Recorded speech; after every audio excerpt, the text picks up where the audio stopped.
What's good? What's good, everyone? I'm trying to teach you guys a DIY, which stands for Do It Yourself. In this instance, I'm going to be portraying the kitchen sink. It was clogged.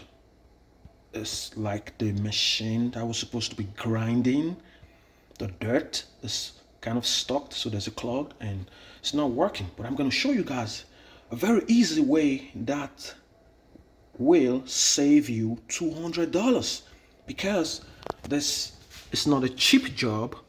When your kitchen sink is backed up or is clogged or blocked or something, people intend to spend like anywhere from $200 and above, because imagine if you cannot do like a DIY, then you would have to pay somebody some kind of like a technician to come to your house and work on your drainage in your kitchen.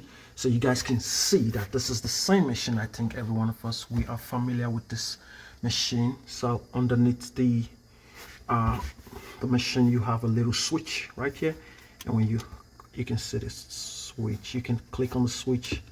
In some people's case, this switch is always like a red color, but in this instance this is a black one. So you click on the switch, you can see that yeah. But again, this is another little tiny hole that is right here.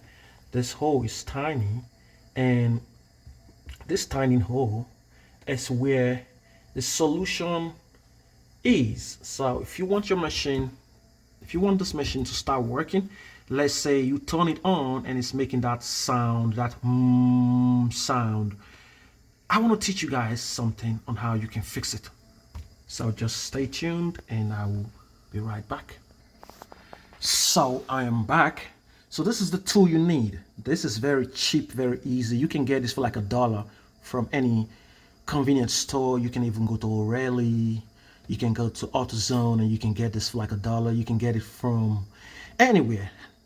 This is the same tool that you can use to take your bed apart. Let's say you are moving and you want to take your bed apart, you need something like this. But you can also use this for a lot of items like I'm doing. So this is what you need to do. You just gotta plug this in, and then you just gotta like try to make sure it is flexible. In this instance, this is kind of stiff. It's kind of stiff right now. So try your best to move it around, and now you can see this thing is moving around and it's floating, and that makes it flexible. So after that, just remove it and then come back up to your sink and turn the switch, and let's see if it works.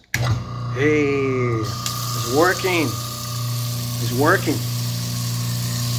You guys can hear it's working. So that is how you basically can do it by yourself. It is easy, it is simple, and this will save you a lot of money, because in this instance, if you were to call those guys on the phone, I'm trying to remember the name they call them, the drainage people.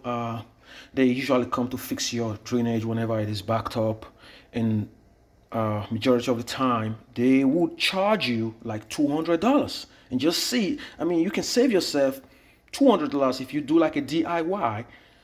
It did not even take more than 2 minutes to fix it. But if I was to get on the phone, if you go on Google and say, oh, can I get one of those drainage guys that will come fix my, my kitchen sink? It is backed up, the machine is kind of clogged and it's not moving. They'll probably charge you $200, and you just fixed it with like literally nothing. I hope you guys enjoyed this DIY, and take care.